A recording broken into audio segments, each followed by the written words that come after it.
किस्से गलियारों के पेश करते हैं संत सिंह सेखों की लिखी कहानी भूतों का खेल। रात होने से पहले गांव के सभी मुसलमान लगभग 50 लोग, मर्द, औरतें और बच्चे गांव के एक छोर पर बनी धर्मशाला में इकट्ठे कर लिए गए।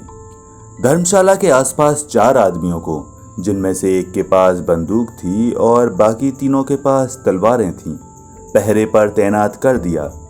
ये पहरा कैदियों को भागने से रोकने के लिए था। किसी भी कैदी से सशस्त्र विरोध करने की संभावना नहीं थी, इसलिए 4 पहरेदार, 1 बंदूक वाला और 3 तलवारों वाले पर्याप्त थे। आधी रात का समय था जब एक नवयुवक ने दीवार फांदकर भाग जाने की कोशिश की। इन कैदियों में इसकी एक बूढ़ी माँ ही थी, बीवी बच्चे नहीं थे। पर जैसे ही ये दीवार फांदकर बाहर खड़ा हुआ कि बंदूक वाले की आवाज आई, "हाय, खड़ा हो जा, नहीं तो गोली मार दूंगा।" दीवार फांदने वाला सहमकर जहां खड़ा था वहीं खड़ा रह गया। बंदूक वाला जल्दी जल्दी कदम उठाता उसके पास आ गया। "क्यों ओए मुसलिया, कहां भागने लगा था? ऐसे मैं तुझे नहीं जाने दूंगा।" नहीं सरदार जी, मैं तो जंगल पानी के लिए बाहर निकला था, दीवार फांदने वाले आदमी ने कहा। उसने बंदूकधारी को पहचानने की कोशिश की, पर वो तो किसी दूसरे गांव का था। दीवार फांदने वाले को भरोसा था कि अब कर अपने गांव का होता तो वो उसे भाग जाने देता। "मैं अभी जिंदा हूं चौधरी सरदारा," वो कहता, और गांव का आदमी उसके आभार को नहीं भूलता। "जंगल पानी के लिए बाहर निकला है?" पहरेदार ने एक वकील की तरह बोला। "अच्छा, तो हुआ जंगल पानी। दूर जाकर बैठूं कि यहीं ही?" दीवार फांदने वाले ने पूछा।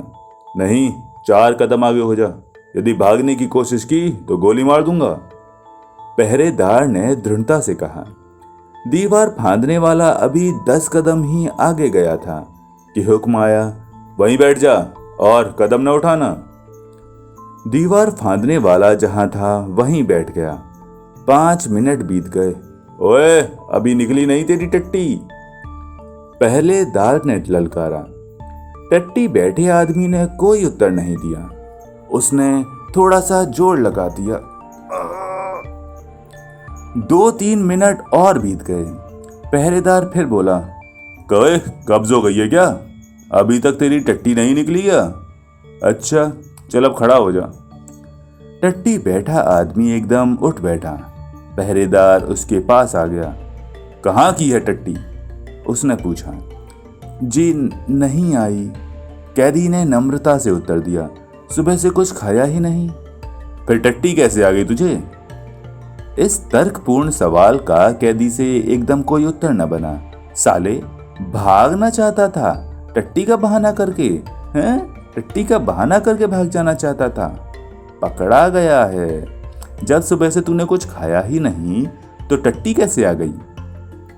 "जी ऐसी ही आदत बनी हुई है, खुदा की कसम सवेरे से कुछ नहीं खाया।" "क्यों? कुछ क्यों नहीं खाया तूने?"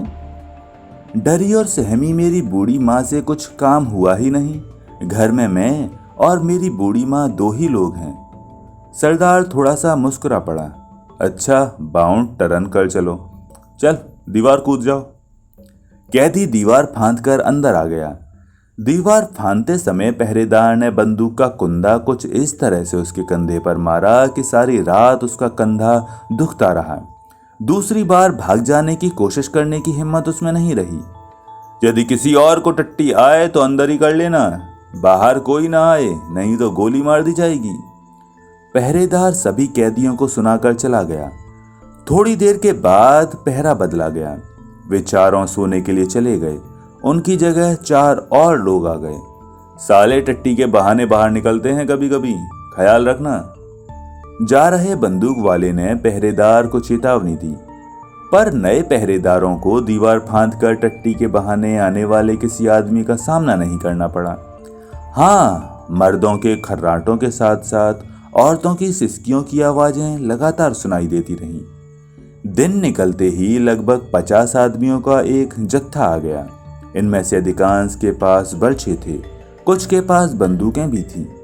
उस जत्थे के सरदार ने धर्मशाला के दरवाजे पर आकर नेजे वाले पहरेदार को हाथ के इशारे से पास बुलाया। अब हम इनको 10-10 करके उस खदान पर ले जाएंगे। वो खदान धर्मशाला से लगभग 1 फलांग की दूरी पर थी। बहुत अच्छा, पहरेदार ने एक सिपाही की चुस्ती के साथ उत्तर दिया। अच्छा, अब हम उसी खदान की तरफ चलते हैं। उस सरदार ने अपने जत्थे के लगभग 8-10 आदमियों को संबोधित करते हुए कहा, तुम यहां से 10-10 सुअरों को हाँक कर उधर ले जाओ। ये 8 आदमी पहले से बनी योजना के अनुसार बाकी के जत्थे से अलग हो गए और जत्था उस खताने की ओर चला गया। आओ, तुम में से 10 आदमी। अंदर आने वाले 4 आदमियों में से एक ने लेटे हुए बंदीवानों को ललकार कर कहा। कैदी सहम गए। जो जहां था वहीं पड़ा सो गया। ओए, सो क्यों गए सभी? इतना कहकर उसने आगे बढ़कर कैदियों को उठा लिया। सालों, पहले लीग को वोट देने के लिए जत्था बन बना कर जाते थे। जिस कैदी को उठाया गया था वो बूढ़ा आदमी था। हम गरीबों की वोटें ही कहाँ थी सरदार जी? उसने धीरे से उत्तर दिया। इस गांव में 2-4 मुसलमान ही 5वीं पास हैं जिन्हें वोट देने का अधिकार था। पता नहीं, पर गए तो सभी थे जत्था बनाकर। ऐसे ही बच्चे वोटों का मेला देखने चले गए होंगे। मैं तो वैसे भी नहीं गया था, उस बूढ़े ने उत्तर दिया। अच्छा, चलो फिर। दूसरे ने एक और आदमी को उठा दिया। इस तरह तलवारों बर्छियों को चुभाकर उन्होंने 10 आदमियों को उठाकर धर्मशाला से बाहर निकाला। कैदियों के बच्चों और औरतों में शोर शराबा मच गया। अब सभी कैदी जाग उठे। सरदार जी, मुझे बरसे से मत मारो, तड़पाओ नहीं, उस बूढ़े ने बाहर निकलते हुए कहा। तलवार से एक ही बार में झटका कर दो। हलाल न करें, तुम तो मुसलमान हो। जल्लादों में से एक ने बड़े कठोर स्वर में कहा। बूढ़ा चुप रहा। क्या पता तुम्हें ही न मार दें। शायद लुधियाना कैंप में तुम लोगों को छोड़ने की सलाह बन जाए। तुम लोगों के लिए 2 ट्रक तैयार खड़े हैं। एक और ने उन कैदियों का मन रखने के लिए कहा। खैर, वे 10 आगे बढ़ाए और तलवारधारी 4 पहरेदार उनको खतान की तरफ ले गए। वे खतान से वापस आए तो 10 आदमियों का एक और जत्था बाहर निकाला गया।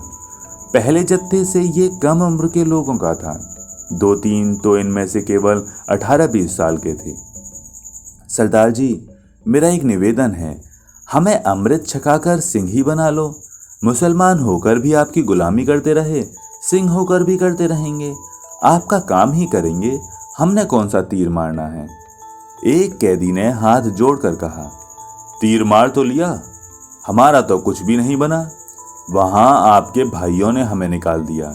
इधर क्या पता बनिए ब्राह्मण हमारे साथ क्या करते हैं। सिखों में से एक समझदार ने कहा। बन गया पाकिस्तान जिसका बनना था, हमारी तो अब कब्र ही बनेगी। यदि तुम्हारे मन में थोड़ा सा भी दया भाव है तो हम तुम्हारी यहाँ नौकरी करते रहेंगे।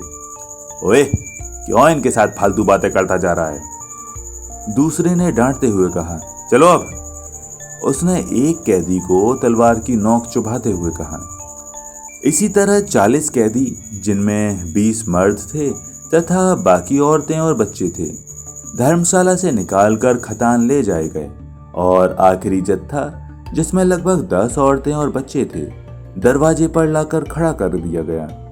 इनमें से एक जवान औरत 25 साल से कुछ कम उम्र की थी। एक 4 साल का लड़का उसकी उंगली के साथ था और दूसरा लगभग 1 साल का गोदी में था। ये औरत कुछ ज्यादा ही सुंदर थी। इस दुर्दशा में भी उसका रूप प्रभावित कर रहा था।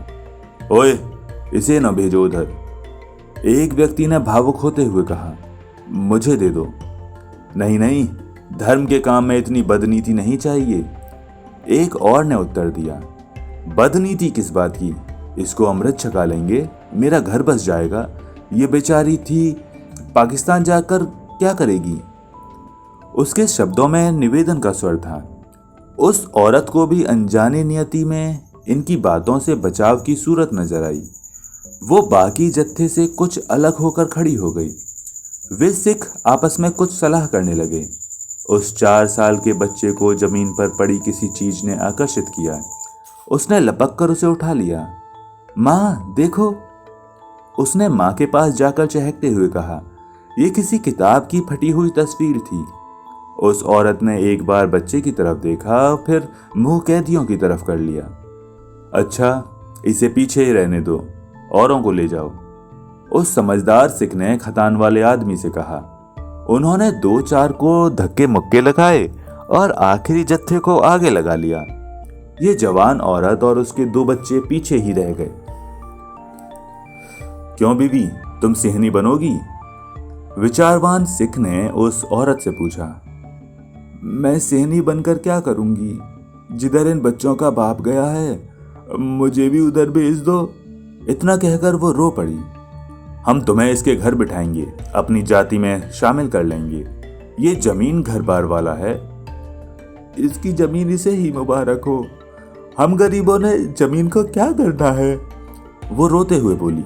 उसका 4 साल का एक लड़का एक सिख की लटक रही तलवार को हाथ लगाकर देख रहा था।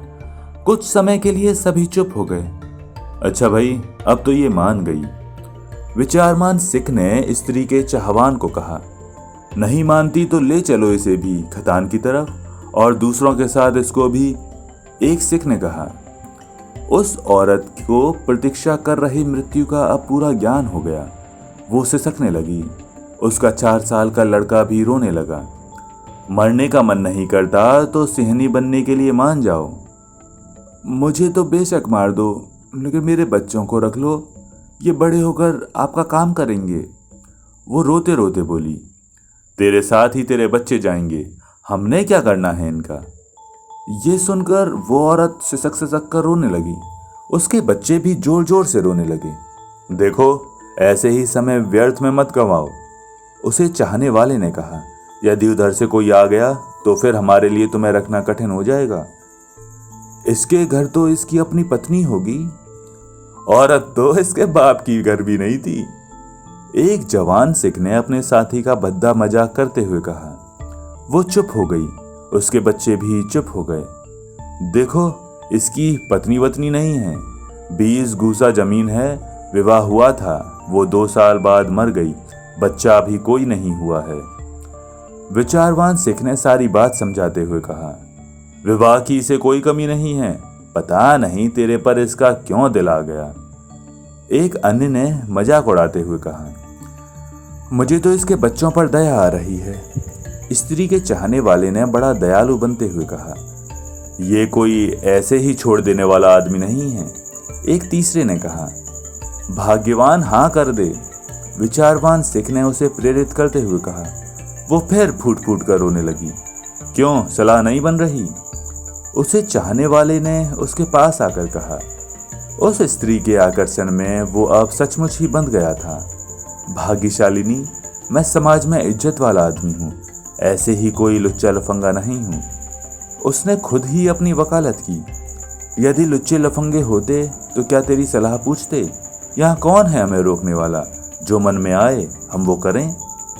एक और ने उसके पास आकर कहा। ये बात सुनकर वो औरत कांप गई।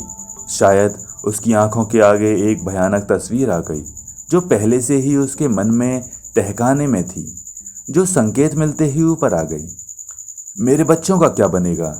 इनको मैं अपने बच्चे समझूंगा। वाहिगुरु का नाम लेकर लड़का मुझे पकड़ा दो।